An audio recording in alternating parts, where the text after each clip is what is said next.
the run. Hear them calling you and me, every son of liberty. Hurry right away, no delay, go today. Make your daddy glad to have had such a lad.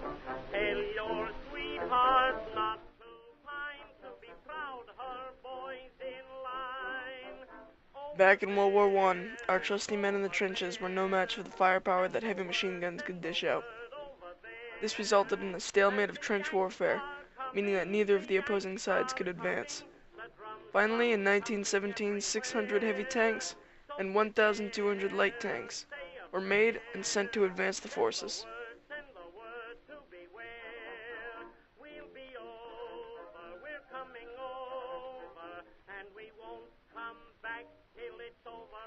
These tanks were created and determined to end the stalemate of war. The weaponry on these tanks were designed to destroy anything that may cross their path.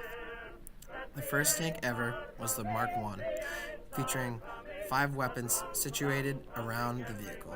A 7.62mm Hotchkiss machine gun in the front, 2 on each side, and 2 6-pound 57mm cannons on each side as well. Each tank could hold 8 people, and these tanks only had a fuel capacity of 60 gallons and used 13.8 gallons every mile at an amazing speed of 4 miles an hour. Johnny, get your gun, get your gun, get your gun. Johnny, show the Hun you're a son of a gun. Hoist the flag and... There are only 2 types of Mark I tanks, male and female. Male tanks mounted a 6-pounder gun on each side, plus 3 light machine guns. Female tanks had 2 heavy Vickers machine guns in place of the 6-pounders. The Mark I was powered by a large 13-liter Miller 6-cylinder engine, but it only produced a relatively sad 105 brake horsepower. Chosen for its smooth, quiet running, the engine was located at the same compartment of the crew of the tank, where the heat, noise, and exhaust fumes were almost unbearable.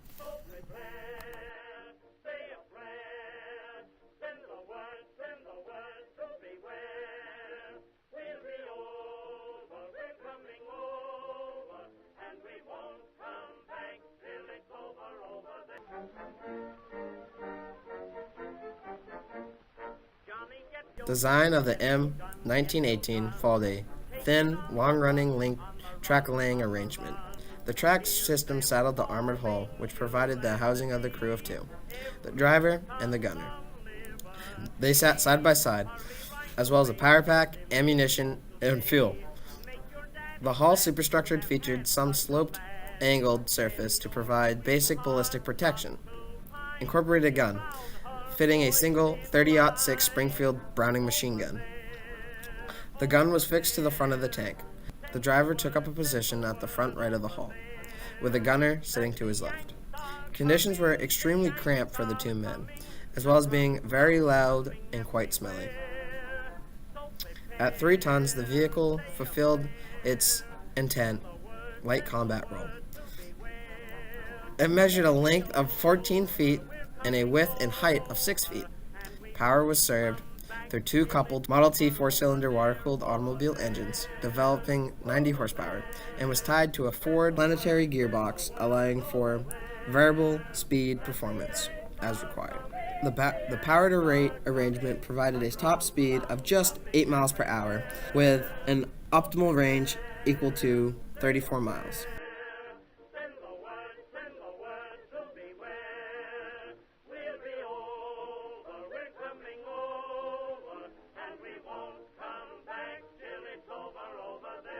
The tank was invented for a sole reason and purpose: to halt the stalemate of trench warfare. When heavy machine guns pinned troops against the wall of trenches, nobody could move forward to capture territory. They solved this by making the tank, huge steel war machines protecting the troops from heavy fire and advancing them forward. These tanks can move in, destroy any targets in the area, and cover troops while doing it. They were also able to crawl over trenches, which is why they are so long. This allowed them to not have to stop for any reason other than fuel.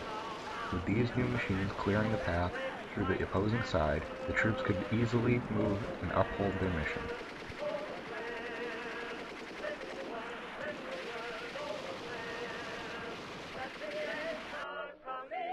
When tanks first stepped foot on the battlefield, nobody had seen anything so destructive. Some thought that this tank was the answer to destroying the enemy and winning the war, while others saw the true devastation that these metal beasts could cause. These people were scared and fearful of what war could bring. The most fearful of all was the enemy. Being on the open end of the barrel of these killers was the worst place you could be. Get your gun, take it on the run, on the run, on the run. Hear them calling you and me, every son of liberty. Hurry right away, no delay, go today. Make your daddy glad to have had such a lad. Tell your sweetheart not to pine, to be proud her boys in line. Over there, send the word over there, that the Yanks are coming, the drums rum-tumming everywhere, so prepare.